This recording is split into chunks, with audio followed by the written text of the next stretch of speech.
오늘 함께해 주실 5분을 소개하겠습니다. 김건실 경남대 교수, 서가번 국민대 교수, 이경환 자유한국당 고양갑 당협위원장, 정태원 변호사, 그리고 양지열 변호사 이 자리에 나와 있습니다. 안녕하십니까? 반갑습니다. 안녕하십니까?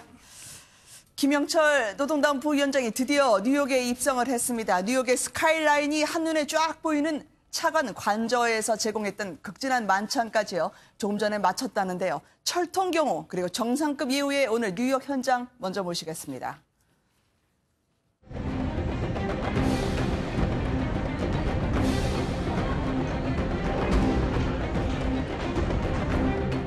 Headed to New York for dinner tonight, as well as a day full of meetings tomorrow. 이번 회담이 잘 진행될 거라 예상하십니까?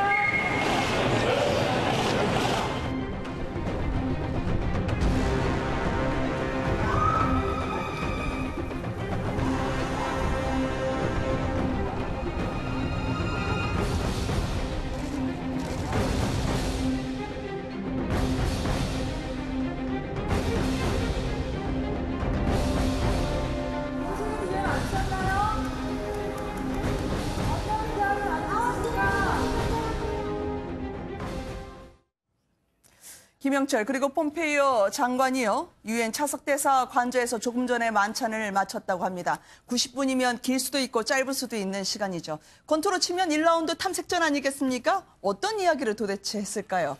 우선 이제 만찬을 했기 때문에 화기애애한 분위기 그리고 네. 이제 앞으로 남겨놓은 본격적인 본회담이 있지 않습니까? 네. 지금 미국 측이 설명하는 건 하루 종일 회담이 있을 거다 지금 이야기하고 있습니다. 그리고 하루 종일 회담이 끝난 뒤에 폼페이오 국무장관이 직접 기자회견을 갖겠다 돼 있어서 네. 일단 기자회견을 예고한 걸로 봐서는 일단 하루 종일 회담에서 나름대로 성과는 나올 거로 우리 예상을 해볼 수 있을 것 같습니다. 네. 그렇다고 한다면 하루 종일의 본격적인 삿바 싸움을 앞두고 먼 시간 동안, 열 몇 시간 동안 날아온 이 김영철 국무위 부위원장을 그래도 네. 폼페이오 장관이 뉴욕까지 날아가서 아주 극진한 대우로서 만찬을 한 것으로 보여서 네. 1시간 반이라는 생각은 무슨 생각이 드냐면 식사하면서 그냥 가장 소프트한 오고 가는 이야기를 정겹게 나누는 정도의 시간인지 거기서 네. 깊은 이야기의 어떤 의제라든지 협상에 갔던 어떤 내용이 왔다 갔다 했을 가능성은 없을 것 같아요. 아니 지금 그림에 보여드립니다만 차석대사 관저를 보니까요. 1층도 아니고 이 뉴욕의 고층 빌딩이 한눈에 들어오던데 마치 백문이 불여일견이다. 여기 한번 보시라. 미국을 그렇죠. 느껴보시라는 듯.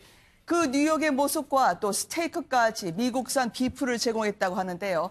저런 의전에서 어떤 메시지를 던져주고 싶어 했을까요? 저 화면에 나온 이제 먼 스카이라인을 보여주면서 네. 북한에도 밝은 미래가 보장될 수 있다는 번영의 이야기가 청사진. 있습니다. 그러니까 지금 김정은 위원장이 만약에 북미 정상회담에 나와서 트럼프 대통령이 요구하는 바대로 비핵화에 확실한 의지를 보여준다고 한다면 네. 계속 언론에 나왔습니다만 비핵화를 대가로 미국으로부터 그리고 국제사회로부터 확실한 경제적 지원을 통해서 자기들도 잘 살고 싶다는 거거든요. 이른바 번영이라는 단어를 굉장히 많이 이야기를 하고 있습니다. 그래서 네. 정상국가로서 번영을 할 수 있다는 것을 뉴욕에 도착한 김영철 그 실무 담당하는 통전부장에게 폼페이오 장관이 뉴욕의 그 번화상을 보여주면서 너희들도 잘 살 수 있다. 아마 이런 이야기를 한 것 같고요. 네. 근데 아까 말씀드린 스테이크도 사실 상징하는 게 있죠. 물론 뉴욕의 대표적인 음식이 스테이크이긴 합니다만 미국이 상징하는 어떤 음식이기도 하고 그다음에 스테이크 갖고 있는 이 근육, 육질 이런 걸로 봐서 우리 미국이 단단하다 뭐 이런 것들을 보여준다는 또 간접적 의미도 있지 않나라고 좀 넘겨서 해석을 해봅니다. 다시 돌아오셔서 반갑습니다. 교수님. 네,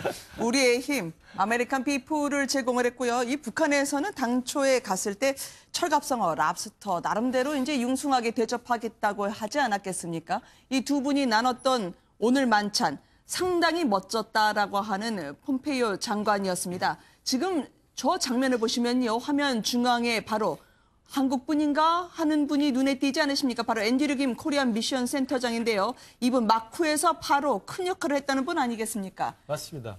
그 앤드류 김은 이제 우리 한국계 미국인인데요. 네. 일찍 미국으로 가서 이제 우리 한국에서 KCI, 그러니까 CIA 한국 지부장을 했었고요. 네. 그리고 이제 최근에 트럼프 대통령이 행정부 출범한 이래로 이 폼페오가 당시 국무부장을 오기 전에 CIA 국장했을 때 북한 미션 센터라는 걸 새로 만들어냅니다. 네. 그래서 CIA 안에 북한 담당한 새로운 조직을 하나 만들었는데 그때 새로 임명된 북한 미션 센터의 센터장으로 발탁이 됐습니다. 그래서 네. 이후에 이번에 평창 동계올림픽 참석 이후부터 숨가쁘게 진행됐던 북미 간의 협상의 이 시나리오 속에서 이 폼페이오 장관이 움직일 때마다 항상 네. 이 앤드류 김은 따라다니면서 네. 일단 한국말도 능통하고 또 북한 사정에도 능통하고 그다음에 한국에서 또 CIA 일을 했었기 때문에 한반도 정세도 능통하기 때문에 지금 북미 정상회담에서 실무 협상을 오고 가는 데서 가장 중요한 마크 역할을 하는 데는 아마 굉장히 그 손색이 없는 사람으로 생각이 됩니다.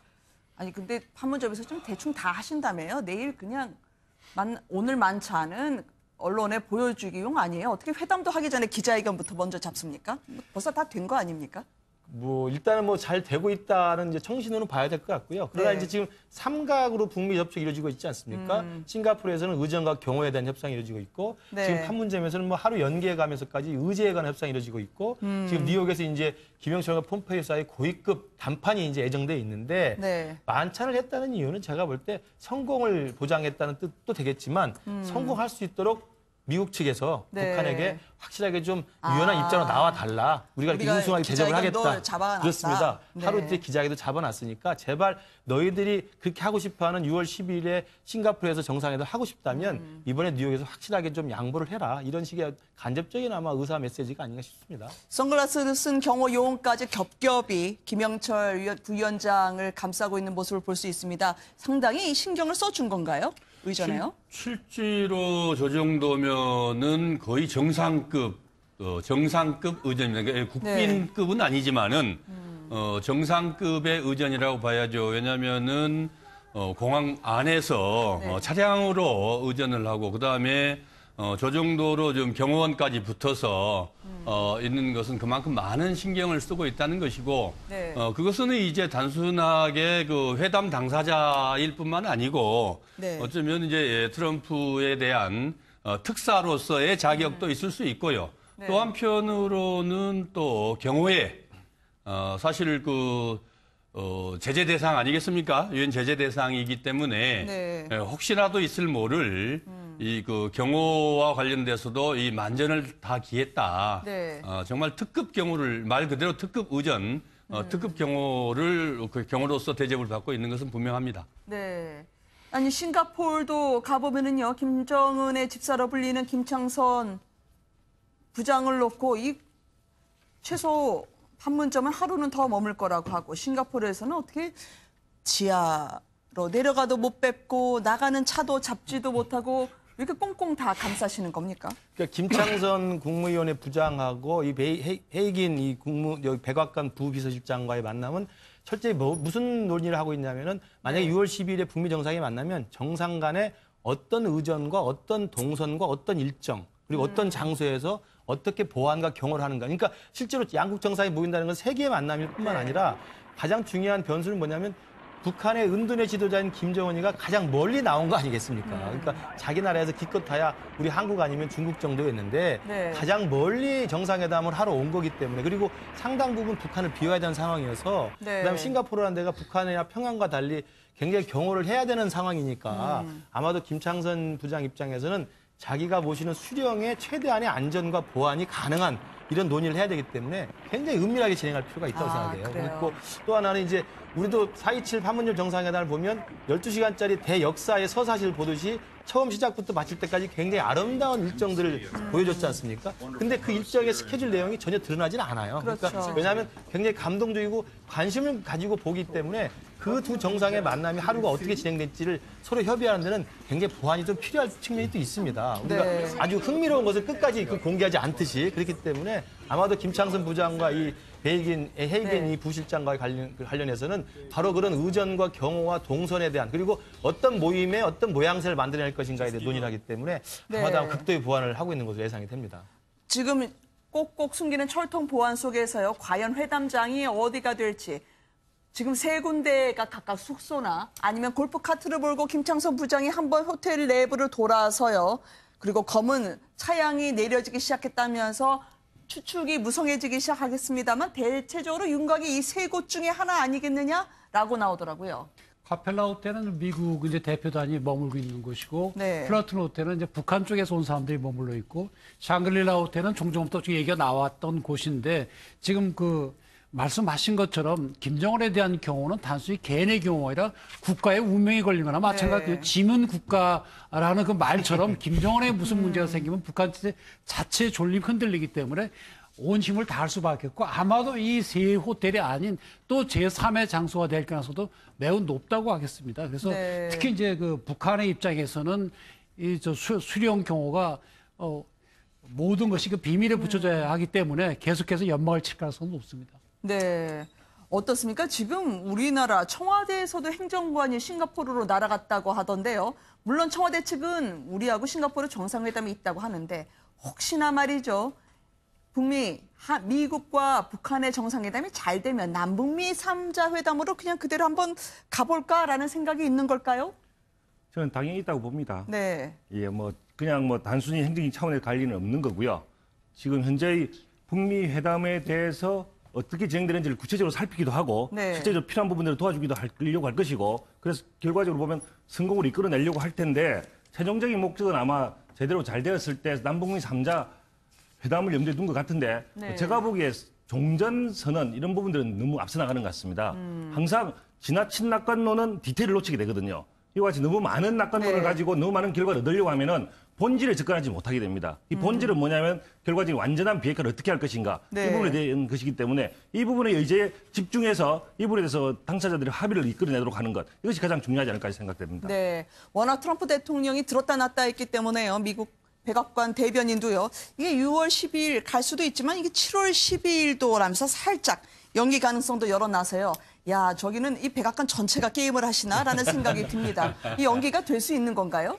그러니까 6월 12일로 준비하고 있다라는 그 샌더스 대변인의 이야기를 하면서 동시에 안 열리면 7월 10일 될 수도 있다는 이야기를 하는 것은 아마 이제 꼭 7월 10일이라고 꼭 집어 이야기한 것은 그 날짜에 의미가 있다기보단 네. 영어로 하면 준 하다가 나중에 줄라이가 또 쉽게 나올 수 있잖아요. 그러니까 아마도 6월이 아니면 7월이 된다 이런 식의 아마 이야기 같은데 물론 제가 볼 때는 트럼프 대통령이 갖고 있는 지금 미국이 김정은에게 보여주고 있는 이 회담에 이름하는 갑으로서의 어떤 여유. 그러니까 네. 내가 갑이지 회담에 아쉬운 건 너희들이다. 김정은이다. 그러니까 우리가 하고 싶은 대로 해야만 되는 것이지 너희들이 우리의 원하는 그런 수준까지 되지 않으면 연기할 수도 있다는 카드를 계속 지금 남발을 하는 거거든요. 네. 그런 면에서 보면 7월 12일 가능하다는 지금 샌더슨 대변인 이야기는 실수로 나온 거라기보다는 지금 미국의 백악관 내부의 기류가 적어도 북한에 대해서는 우리가 갑이기 때문에 우리가 원하는 바를 김정은이 받지 않는 이상은 이 회담에 우리가 매달릴 필요가 없다라는 자기 스스로의 어떤 한 수 이라고 하는 기싸움을 보여주는 걸로 해석이 됩니다.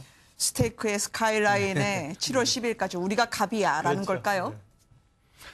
실제로 지금 우리 김 교수님 말씀대로 이니셔티브는 우리에게 있다. 원하는 게 원하는 게 대로 되지 않으면 네. 회담 날짜는 언제든지 바뀔 수 있다. 이 표현이라고 봅니다. 실제로 지금 여러 가지 이 성김과 최선희의 실무 협상이 얼추 다 마무리됐다 그래도 또 하루 더 한다고 또 오늘 네. 보도가 됐더라고요.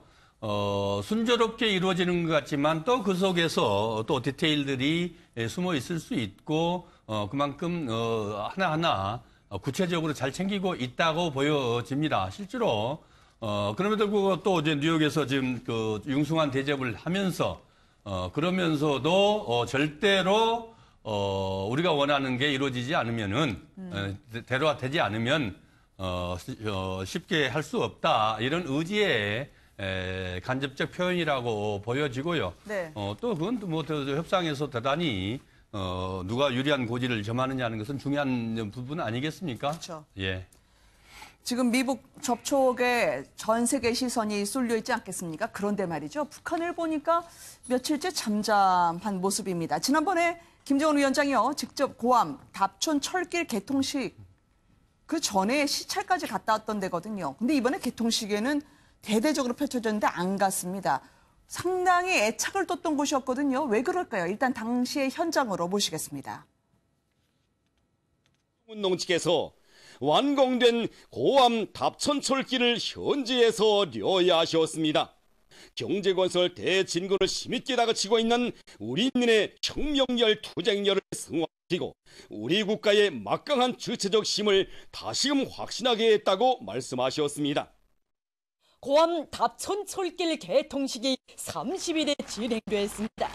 내각 정의인 박봉주 동지와 조선노동당 중앙위원회 부위원장 오수영 동지, 관계부문 일꾼들과 건설자들, 문촌 시야리 근로자들이 여기에 참가했습니다. 끊어진 철길 다시 이을지 심지어 고위급 회담에 우리 국토부 차관까지 가는데 말이죠. 김정은 위원장은 왜 잠잠한 걸까요? 내부적으로 보면 사실 북한에서도 김정은 위원장이 북미 회담을 갖기로 했다는 걸 이제 주민들도 알고 있는 상황이기도 하고요.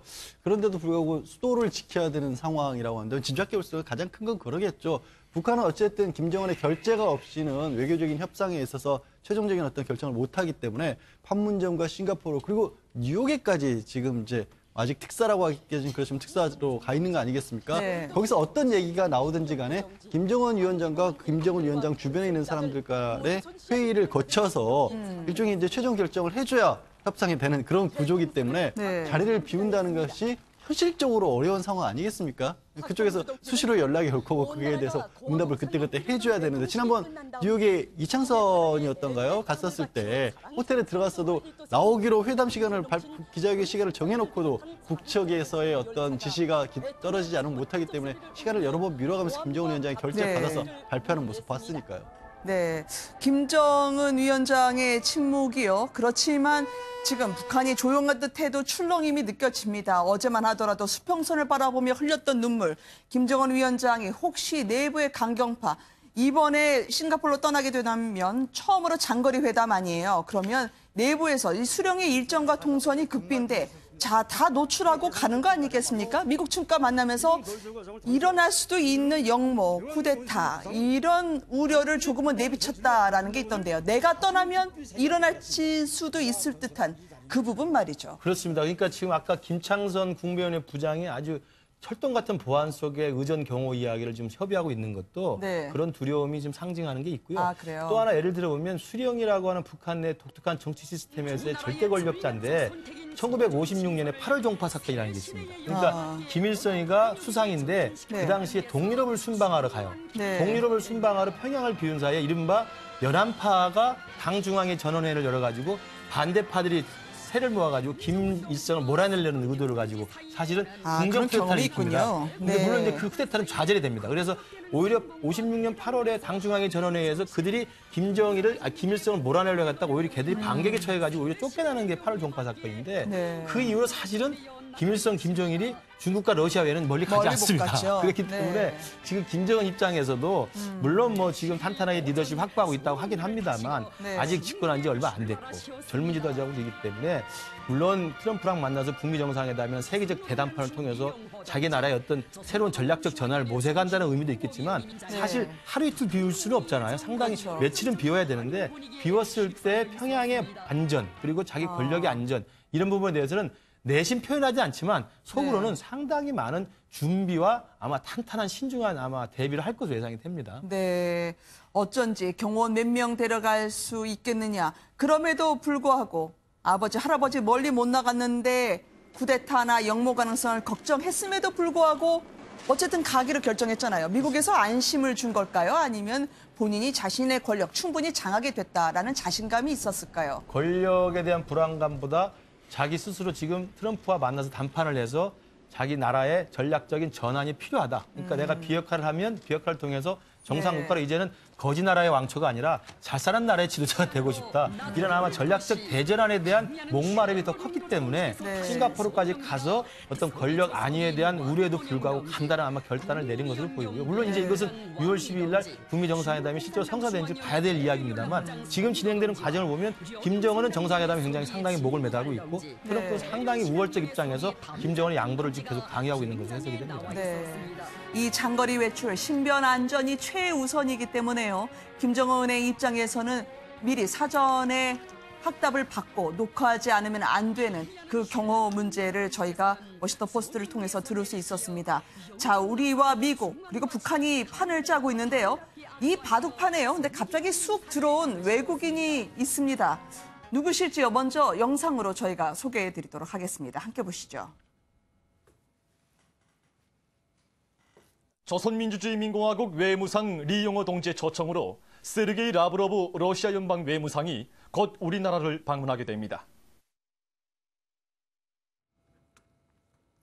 자, 조선중앙TV에서요. 우리나라 뉴스처럼 전해줬는데 러시아가 나를 빼고는 안 되지라고 하듯이요. 이 바둑판에 쑥 들어왔습니다. 뭡니까? 이게 자, 조카 같은 김정은이지만 격려도 하고 훈수도 두면서 트럼프를 견제하고 싶다는 건가요? 그렇죠. 사실은 한반도의 이 북미 정상회담이라는 것은 단순한 양자회담이 아니라 네. 한반도의 냉전 구조라는 것이 전반적으로 급격하게 전환되는 상황이기 때문에 냉전 구조의 직접적 당사자들이 중국, 러시아, 일본, 남북, 미국이 다 포함되는 거 아니겠습니까? 그렇다고 한다면 트럼프와 만나서 김정은이 어떤 담판을 하느냐에 따라서 네. 마치 정전체제를 평화체제로 바꾸는 문제만 하더라도요. 정전체제를 평화체제로 바꾸려면 사실은 중국과 미국이라는 핵심 당사자들이 동의를 해야 됩니다. 그렇다고 한다면 한반도가 지금 같은 상태에서 전혀 다른 북미 간의 평화공존 제도 그리고 남북 간의 네. 평화공존 시스템이 만들어지면 러시아와 일본도 상당히 많은 대외 전략의 수정이 필요하거든요. 그렇기 때문에 아마 러시아 외무장관이 지금 방북한 이유도 통상적인 외교적인 어떤 친선의 교류보다는 네. 사실상 지금 북미 정상회담을 앞두고 러시아도 이쪽 북미 정상회담에 북한 측 입장에 일정 정도 숟가락을 좀 얹으려고 하는 분명히 의도가 있는 거고요. 중국은 뭐 더 말할 것도 없이 더 잘 아시지만 이미 김정은이 두 번이나 시진핑 주석을 만나러 갔었고 네. 만날 때마다 미국에 대해서 어깃장을 놨기 때문에 아마도 시진핑과 김정은의 회담 속에서는 시진핑 입장에서는 김정은이가 너무 지나치게 트럼프에게 고개를 숙이고 네. 너무 빠른 속도로 친미 국가가 되는 게 시진핑으로서 굉장히 불안하거든요. 그런 것들을 좀 제어하는 안전판 역할을 하겠다는 생각도 있을 겁니다. 아니 트럼프 대통령이 이제 그만 들어와 하면서 마치 시진핑 주석에게 옐로 카드를 던진 셈이 됐었는데 그럼 미국 회담 전에 저 세 나라가 만날 가능성이 있습니까? 그건 제가 볼 때 뭐 홍콩의 일부 언론에서 지금 전망을 네네. 한 건데 그럴 가능성은 높지 않아 보이고요. 다만 북중 관계는 이미 시진핑과 김정은의 두 번의 긴밀한 만남 속에서 상당히 의견 조율을 한 것이고 네. 러시아 같은 경우 지금 외교부 장관이 평양을 갔기 때문에 그 정도 선에서 아마도 의견 조율을 한 다음에 북미 정상회담이 열리지 않을까 싶습니다. 왜냐하면 북미 정상회담 이전에 북한과 중국과 러시아 3자 정상이 만난다는 것은 이것은 사실은 남북미 정상회담보다 훨씬 더 큰 강력한 의지를 보이는 거거든요. 네. 그건 아마도 중국, 러시아도 좀 부담스러워하지 않을까 싶네요. 네. 김정은은 뭐 내부도 다독이고 외부 쪽도 이렇게 눈치 봐야 될 곳 그리고 한껏 자기가 기싸움을 해야 될 곳이 많군요. 지금 담담했던 남북 교류예요. 오늘 첫 물꼬가 튀었는데 변호사님 처음으로 북한의 문재인 정부 이후에 들어가시는 분이 있더라고요. 천담 스님. 이분이 어떤 분이길래 이렇게 북한에 가실 수 있게 됐습니까? 지금 이제 세계평화재단 이사장 자격이 있고요. 또 네. 이제 금강산 유적지에 관한 보건 문제들 그쪽에 있는 일부 사찰들에 관한 보건 문제를 이미 합의가 됐었던 부분들이 있거든요. 그래서 초청을 가지고 가는데 사실 지난 4.27 정상회담에서도 민간 차원의 남북교류 같은 것도 열심히 하겠다라는 네. 내용이 들어가 있지 않습니까? 그런 의미에서는 최초로 시행이 되는 거고 또 금강산이 가지고 있는 상징성이라고 해야겠죠. 이 금강산은 일단 기본적으로 우리 민족 고래로 계속 이제 명산으로 꼽히는 산이었고 또 가장 최근까지도 그래도 민간 교류 차원에서 관광도 이루어졌던 곳이지 않습니까? 네. 그런데 지금 중단이 됐기 때문에 그런 다목적적인 측면에서 일단 세계평화재단 이사장이라는 타이틀이 있고 또 종교인이기 때문에 네. 비교적 현재 정치 현황에서 가장 자유로울 수 있다는 부분 그것이 또 역사적인 기용까지 가지고 있는 데다가 민간 교류가 이루어졌던 현장을 간다는 측면에서 이해 이루어진 것으로 보입니다. 네, 금강산의 옛 4대 사찰, 한국전쟁 중 폭격으로 소실됐는데요. 이 부분에 대한 남북 공동 협력 사업으로요. 다 세워질 수 있을까요? 화면으로 보시는 것처럼 복원이 될지요. 비핵화 속도하고는 물론 맞춰야겠죠. 함께해 주신 김근식 교수님과 여기서 인사드리겠습니다. 네, 감사합니다. 감사합니다.